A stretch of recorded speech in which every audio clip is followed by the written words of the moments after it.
President Jokowi made a deal to back him and use the state apparatus to help install him as president. And Jokowi lent his own son, Gibran, to General Prabowo as his vice presidential running mate. And he did that even though the son of the president is too young to be vice president under Indonesian law. There's an age limit. He's only 36. You have to be a minimum age of 40. But he strong-armed that through the Supreme Court, where the president's brother-in-law was the chief justice. He strong-armed it through the Electoral Commission. Official state bodies have already ruled that those two actions were unethical, but it doesn't matter. The current ticket is General Prabowo, the massacre general, and Gibran, the president's underage son, and the whole state apparatus is being mobilized, on the one hand, to intimidate and threaten the poor with trouble and the cutoff of their food and their cooking oil if they don't vote for Prabowo, and on the other hand, mounting a very sophisticated, very disgusting public relations campaign, which portrays this notorious general as a gamoy, a fat, adorable cartoon character who in videos and in ads can be seen dancing. And to people who are not familiar with the history of the massacres, two of the worst slaughters of the 20th century, the U.S.-backed massacre when the army first seized power in 1965 of anywhere from 400,000 to 1 million civilians, and then the murder of a third of the population by the invading Indonesian army in Timor with U.S. weapons and backing, and not familiar with Prabowo's role in that slaughter in Timor and elsewhere, to those people, because these matters are not discussed in the schools or in the state media, the ads have some impact, and that combined with the intimidation makes him a strong threat to take power in the election.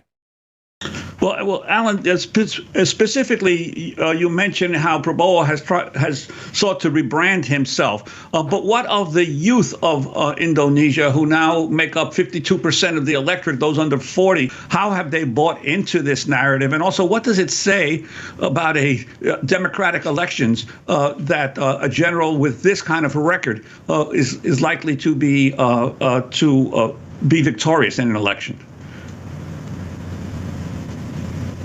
Well, we don't yet know if he's likely, but he's a strong threat to win because the muscle of the state apparatus is behind him.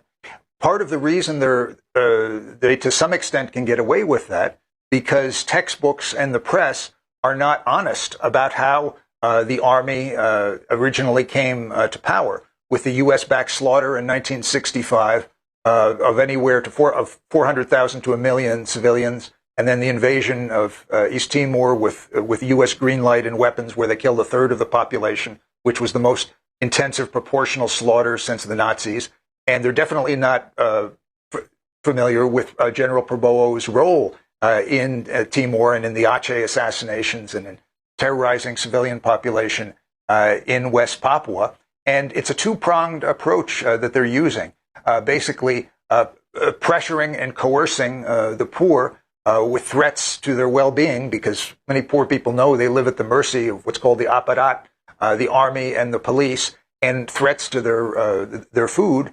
And then for the middle and upper classes, and especially the young people, this PR campaign that portrays the general as a cuddly cartoon character. And none of it would be possible without the backing of the incumbent civilian president, who basically bowed to Prabowo and the army after Prabowo's 2019 ultimate coup attempt. So by violence, Prabowo brought himself inside the government, and now that government is preparing to attempt, if necessary through fraud, to install him and give him the ultimate power. And he's talking about modifying the way the presidency works, returning to an older draft of the state constitution, which could make him a virtual dictator if he wants to be. Alan, before we wrap up, a couple quick questions. Prabowo is the former son-in-law of the longtime authoritarian leader Suharto, responsible for Indonesia invading East Timor. You and I survived the 1991 massacre there, where Indonesian soldiers, armed, trained, and financed by the United States, opened fire on defenseless Timorese, killing more than 270 of them. They beat you up, fracturing your skull.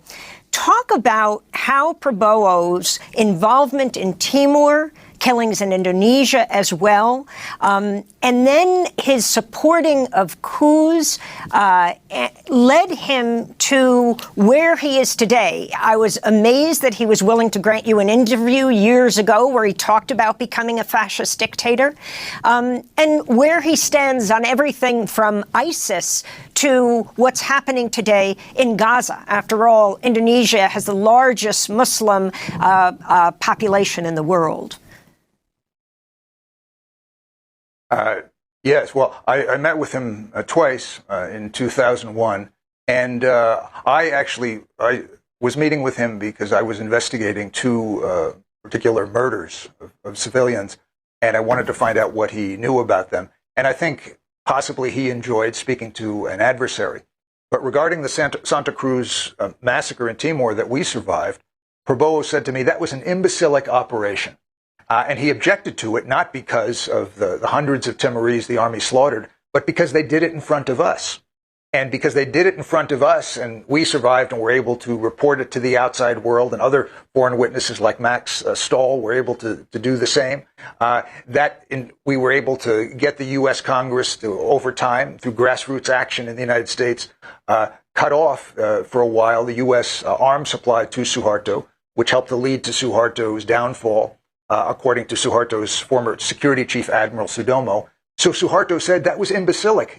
He said, you don't do it in front of outside witnesses. You do a massacre in an isolated rural village where no one will ever know about it.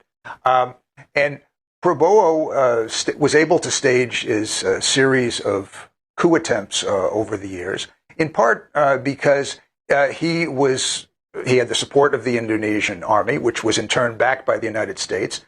He, in particular, was the Americans' favorite. He described himself as the Americans' fair-haired boy, and he had the support of the Indonesian oligarchy as well. And he certainly has their backing in this election. And with regard to Israel, Prabowo, after he became defense minister, made a special effort to draw Indonesia closer to Israel. The two countries do not have diplomatic relations. The Indonesian population now is outraged by the slaughter, the genocide that Israel is conducting in Gaza. But Prabowo was attempting to bring Israel closer to Indonesia. There was already a covert relationship with Israeli intelligence and with the Israeli military, where intelligence equipment and training was given. And Prabowo started working with Trump and later Biden to attempt to bring the two countries together, similar to what other predominantly Muslim countries did under the Abraham Accords. Prabowo met with a senior Israeli security advisor. When this came out, he was forced to retreat from this policy. And at this moment, the Indonesian government and Prabowo are posing as if they oppose what Israel is doing. But if he becomes president, there's a very good chance that those relations will grow even closer and perhaps be formalized.